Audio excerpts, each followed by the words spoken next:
Hello everyone! Good morning! So, for today's video guys, magluluto na naman tayo. At ang aking iluluto for today guys is yung lumpiang gulay. At ito ay yung halo-halong gulay lamang. At ipapakita ko sa inyo guys yung aking mga sangkap. Andyan siya sa aking likod. So, wait lang guys. Thank you for watching! At dito, meron akong kamote or sweet potato. Ito yung carrots, sibuyas at bawang, at repolyo. At meron din tayong bean sprout. Tignan nyo naman ang lalaki ng mga bean sprout na nabibili dito.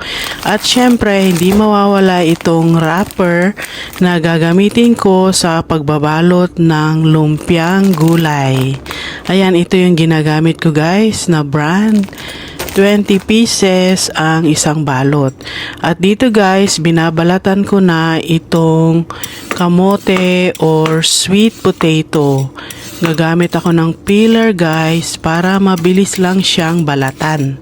So bali dito guys, babalatan ko na lahat ng mga kailangan kong balatan bago ko sila pagsabay-sabayin na hugasan dito sa may sink. Bilis lang talagang magbalat ng mga gulay or whatever guys kapag meron tayong peeler. Ito namang isusunod ko ay carrots. Maliliit itong nabili kong mga carrots kaya gagamit ako ng ilang piraso. So ganyan din ang pagbabalat kagaya rin ng sweet potato. Napakalaking tulong talaga ng peeler guys.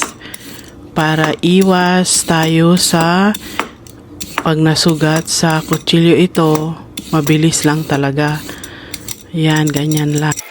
At ayan, pinabilis ko na guys ang video sa pagbabalat ng carrots at hindi ko na naipakita yung sibuyas guys, nabalatan ko na rin siya.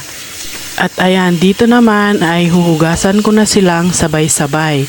So, sabay-sabay sa pagbalat at pag-prepare, sabay-sabay sa paghugas, and then sabay-sabay ko rin silang hihiwain after ko silang mahugasan.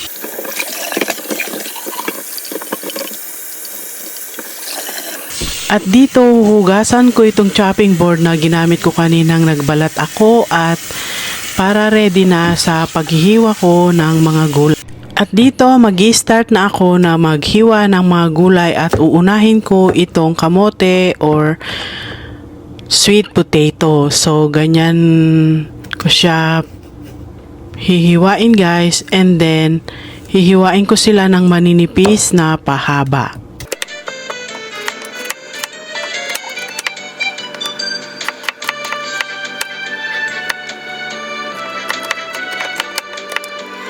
Ayan na guys, at ganito ko siya hiniwa pahaba. Ganon din sa ang gagawin ko sa carrots. Pare-pareho sila guys para hindi magulo ang itsura mamaya kapag nagbalot. So ayan guys, nakahanda lang lahat yung ating mga rekado sa gagawin kong lumpiang gulay. So ayan sila guys. Ito yung bean sprout, malinis na, hinugasan ko na siya. At ito yung repolyo, yung pagkakahiwa niya ay mahahaba na manipis. Kasi lumpia nga guys na gulay para pare-parehas sila. Yung hindi lang kaparehas ay yung bawang at saka sibuyas. Yan. Ito yung sweet potato guys. Yan. Maninipis na mahahaba. At ito naman yung carrots. Yan parang yung sa pangpansit na hiwa. At ito yung sibuyas at bawang. Sila yung natadtad, yung rest na mga gulay. Ang hiwa ay yung pahaba na maninipis. At ito yung karne na gagamitin ko guys. So pag most of the time, pag gumagawa ako ng lumpiang gulay, ang ginagamit ko ay plain na giniling na karne ng baboy. Pero dahil meron akong leftover sa siomai na ginawa namin last month, so kinuha ko to sa freezer at ito na yung isasahog ko doon sa lumpiang gulay na iluluto ko. Yan. Masarap na to kasi na marinate na siya. Meron na siyang lasa. Tapos siya yung igigisa ko dun sa lumpia. Ang kalalabasan niyan ay masarap syempre. Ayan. So ipapakita ko sa inyo guys kung paano ko lutuin itong lumpia. Nakalimutan ko nga palang sabihin guys, pag gumagawa ako ng lumpia dati, ang ginagamit ko ay carrots, bean sprout, at saka green bean. Yun lang ang ginagamit ko sa aking lumpiang gulay. So ngayon, hindi ako gumamit ng green bean dahil wala akong nabili. So ngayon, ang ilalagay ko, instead na green bean ay itong repolyo. At saka ang naidagdag na rekado ay itong ingredients pala. Ay itong sweet potato. Hindi ko pa naranasang maglagay ng sweet potato. Kaya mamaya sasabihin ko sa inyo kung paano yung result ng lumpia with sweet potato. Yan. So yan, magluluto na tayo guys. Ayan, bali ito yung malapitang video ng ating mga sangkap. Ayan, ito yung bean sprout, carrots. Ito yung karne na isasahog at syempre itong bawang at sibuyas. So ito yung kawali na gagamitin ko guys sa paggigisa ng lumpiang gulay. So lalagyan ko siya ng mantika at hahayaan ko siyang uminit. Bago ako mag-start na magluto, sunod-sunod yung mga rekado na pinakita ko. At ayan, umiinit na guys ang kawali. At ngayon, mag-i-start ako na maglagay ng bawang. Siya yung una kong gigisahin dito sa mantika. Okay lang sa akin dahil sanay na ako na gawin yan. Huwag lang sunugin yung bawang, hindi naman siya mapait. Masarap nga siya guys pag yung brown siya bago ilagay yung sibuyas. So hayaan ko lang siya dyan na magisa-gisa guys hanggang sa mag-brown. Haluin lang ng haluin guys para hindi masunog ang bawang kapag nag-start na maggisa. Yung iba, inuuna nila yung sibuyas, pero sa akin, mas gusto ko na inuuna ko yung bawang dahil hindi ko naman sinusunog. Ayan, nag-brown na siya guys. Ngayon naman, isusunod ko na itong sibuyas. Yan, igigisa lang siya hanggang sa maging translucent yung sibuyas. Kagaya din nung sa bawang, halo din ng halo para hindi masunog itong sibuyas at bawang. At ayan, okay na siya guys. Ngayon naman, ilalagay ko na yung sahog na karne. Konti lang ang ilalagay guys. Kung bibili kayo kahit na 1 pound lang yung ilalagay nyo, basta magbigay lang sarap doon sa igigisa na gulay.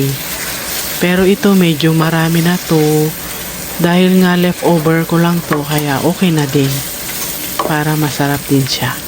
Dito sa paggigisa ng karne, kailangan halo ng halo para maghiwa-hiwalay yung minced pork na ginigisa ko sa ngayon guys, dahil pag hindi mo siya hinalo, magbubuo-buo sila. Yan, ipa-fast forward ko siya guys para mabilis ko na maipakita sa inyo itong aking pagluluto. Dito, bale, nagtubig itong karne na ginigisa ko guys, kaya hinahayaan ko lang siyang magisa at hanggang sa matuyo yung sabaw at medyo mag-brown yung karne. At dito guys, okay na siya. Isusunod ko na itong gulay. So, uunahin ko itong carrots pala. At isusunod ko rin syempre yung sweet potato dahil magkaparehas naman sila ng timing sa pagluluto dahil malambot naman itong sweet potato at ganun din yung carrots, kaya pagsasabayin ko sila dito sa aking paggisa. Dito, medyo maliit itong kawali na ginagamit ko sa pagluluto guys. Dahil wala naman akong malaki. Mas malaki pa dito, kaya hinay-hinay ko na lang na ihahalo itong mga gulay. I mean, dahan-dahan pala. Ayan, ganyan lang guys. Ito yung kahoy na ginagamit ko ay medyo mahirap sa paghahalo nitong gulay. Kaya kukunin ko itong favorite ko na sandok. Ito. Ayan, ganyan lang guys. Halo-halo sa paggigisa ng gulay. So dito habang naggigisa na ako guys, magdadagdag na ako yung mga panlasa.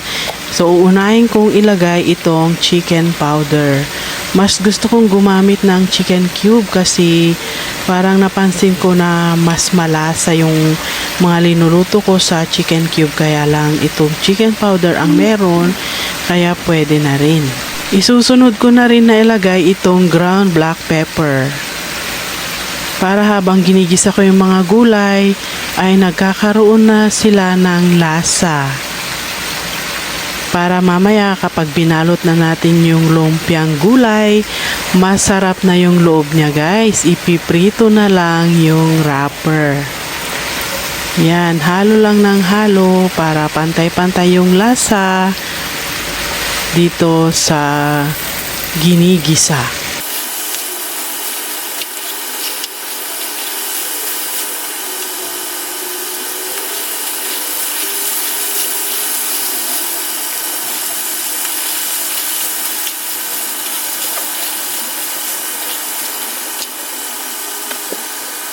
At dito, maglalagay din ako ng konting toyo or soy sauce. Yan, konti lang guys, pandagdag lasa din sa ating ginigisa. At dito guys, hindi ako maglalagay ng asin dahil yung chicken cube at saka yung soy sauce ay meron na silang alat guys. Kaya tama na yun dito sa aking ginigisang gulay. Yan, okay na yung sweet potato at saka yung carrots guys. Ngayon, ilalagay ko na itong bean sprout. At titignan ko kung isusunod ko na rin guys yung repolyo dahil parehas naman sila na mabilis lang maluto. Ihahalo ko lang ito dito sa aking ginigisa guys para may space yung ilalagay ko na repolyo.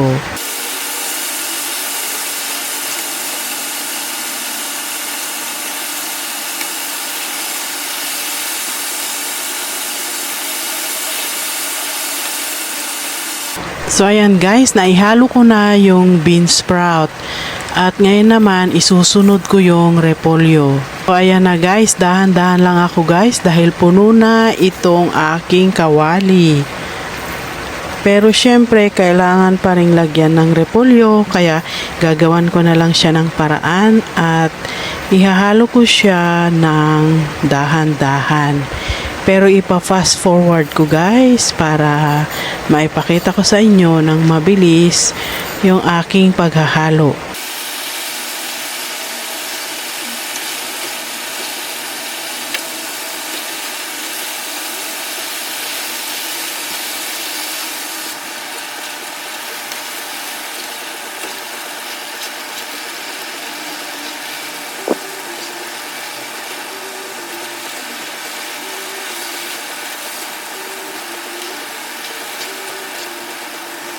Ayan guys, hahaluin ko na lang ng konti at luto na itong ginigisa ko na gulay na gagamitin ko sa lumpia.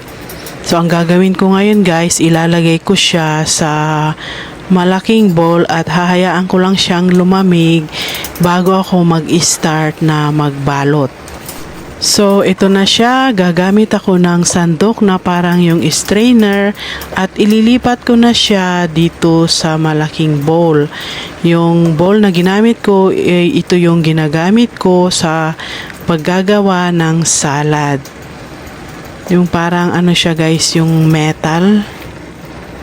Yan, dyan ko siya ilalagay at hahayaan ko lang siya na lumamig before ako magbalot dahil mas mabilis magbalot kapag malamig yung gulay guys. Para hindi tayo mapaso.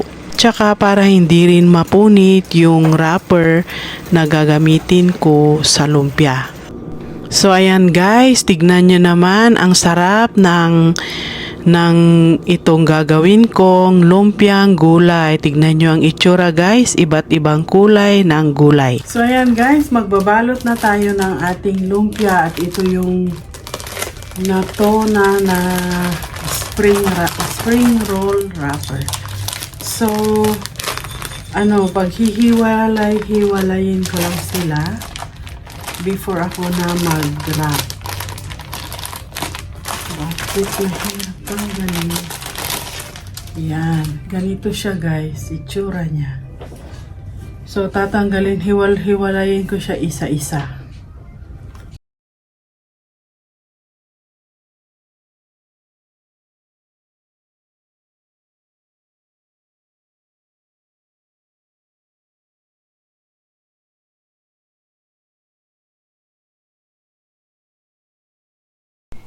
Dito guys, meron akong beaten egg sa egg wash na gagamitin ko na pandikit dito sa paggawa ko ng lumpiang gulay.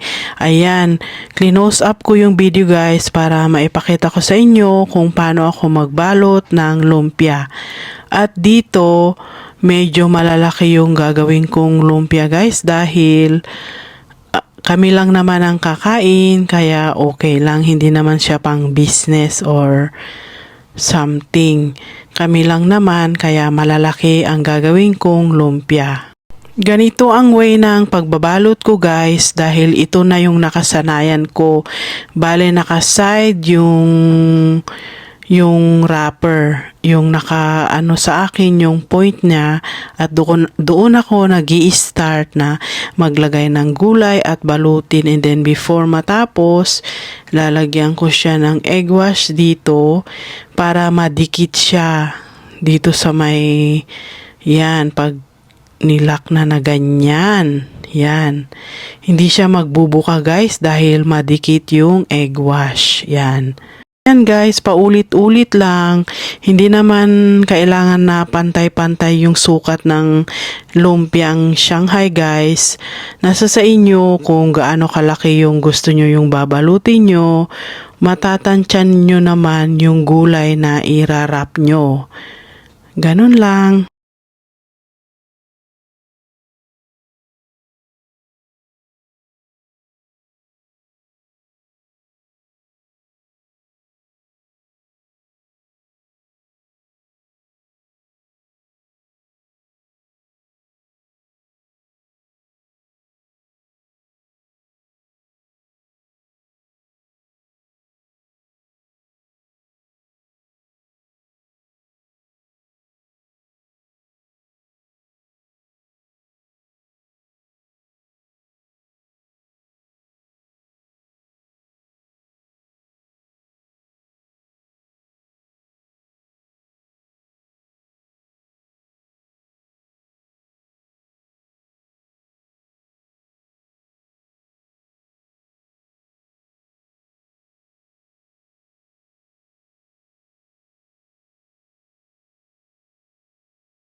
At ayan, ito na yung nabalot ko guys at nagpatulong na ako dahil meron pa. Dahil kailangan ko nang magprito. So dito sa kawali guys, naglagay ako ng medyo maraming mantika. So bale ito na lahat guys, yung nabalot na lumpiang gulay. Ngayon naman guys, magpiprito na ako. So ito yung flat na kawali. Naglagay ako ng medyo maraming mantika. At medyo mainit pa lang yung mantika guys, nilagay ko na yung lumpia para dahan-dahan siyang maluto, para golden brown yung kalalabasan niya. Hindi yung ilalagay kapag sobrang init yung mantika dahil masusunog yung wrapper. So ganyan mag-start sa pagprito ng lumpiang gulay. At saka wag punuin yung kawali guys kapag nagpiprito ng ganito. dahil sa ganon puputok yung mga wrapper. Magdidikit-dikit sila guys, hindi sila maluluto ng maayos. At ang heat ng stove ay nasa medium heat lang siya para dahan-dahan ang pagpiprito.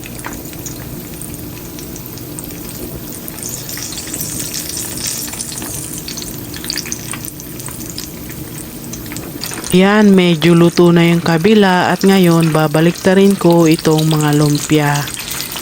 Para iikot-ikot ko lang siya para magpantay-pantay na maluto yung wrapper.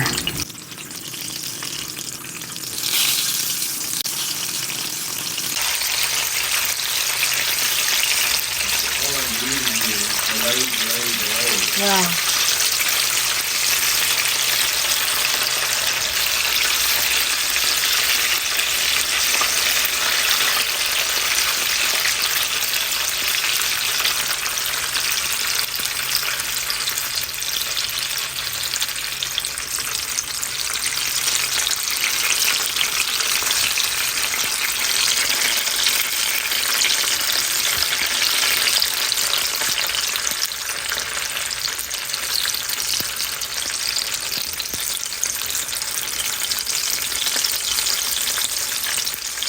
So ayan, luto na itong isa guys. Kukunin ko na siya, hahanguin ko na siya sa kawali at ilalagay ko siya sa ibabaw nitong paper towel.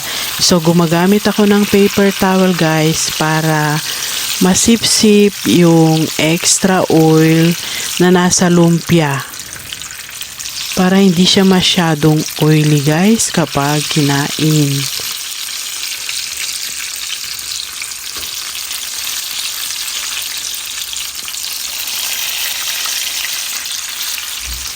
So ayan guys, luto ng lahat itong lumpiang gulay na ginawa ko guys. Yan, ganyan ang itsura nila guys. Tignan nyo naman ang lalaki at ngayon tikman natin. So ayan guys, luto na ang ating lumpiang gulay or lumpiang toge. So hindi ako gagawa ng sauce guys dahil wala ako yung mga sibuyas, mga bawang, ganyan-ganyan. At hindi ko pa naranasan gumawa ng ganun guys. Kaya normally pag gumagawa ako ng lumpia, bumibili lang ako ng ganito. Yung Italian, zesty Italian salad dressing. So ganyan siya. Kung titignan mo, parehas din naman siya nung ginagamit nating mga Pinoy na sausawan. Yung bawang, sibuyas at meron itong, ewan ko kung ano yung red, parang pepper yata. Red pepper. So yan, meron siyang oil sa ibabaw. So ang gagawin ko, isi-shake ko lang siya na ganyan. Ganyan. Para ma-mix sila. And then, ilalagay ko siya sa bowl. And then, ready na for sausawan. Wait lang, i-prepare ko.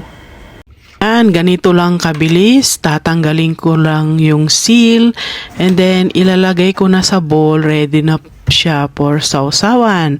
So, hindi ko na kailangang magtadtad at iba't iba pa. Yan, ito lang talaga yung ginagamit ko guys kahit noon pa. Dahil masarap naman siya, bagay na bagay siya sa lumpiang gulay. Ayan, ang sarap ng itsura guys. I-try nyo guys para hindi na kayo magpakahirap na magtadtad ng mga sibuyas, bawang, ganyan-ganyan. Dahil masarap din ang lasa nito. Ayan, ready to serve na itong linuto ko na lumpiang gulay. Ayan guys, napakasarap ng niluto ko na lumpiang gulay. Partner dito sa sausawan. So, yan lang guys. Thank you so much for watching. See you on my next one. Thank you so much. Bye! Kain po tayo. Bye!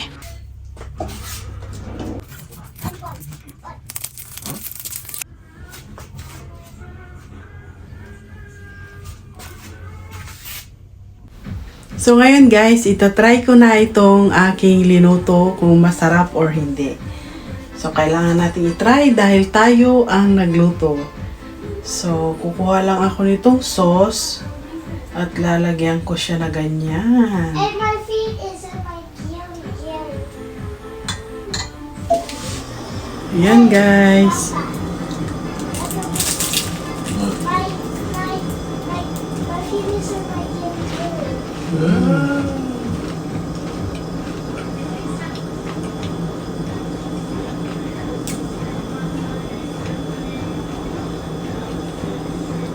Sarap. At maasim yung sausawan. Maganda siyang pair dito sa fried lumpia.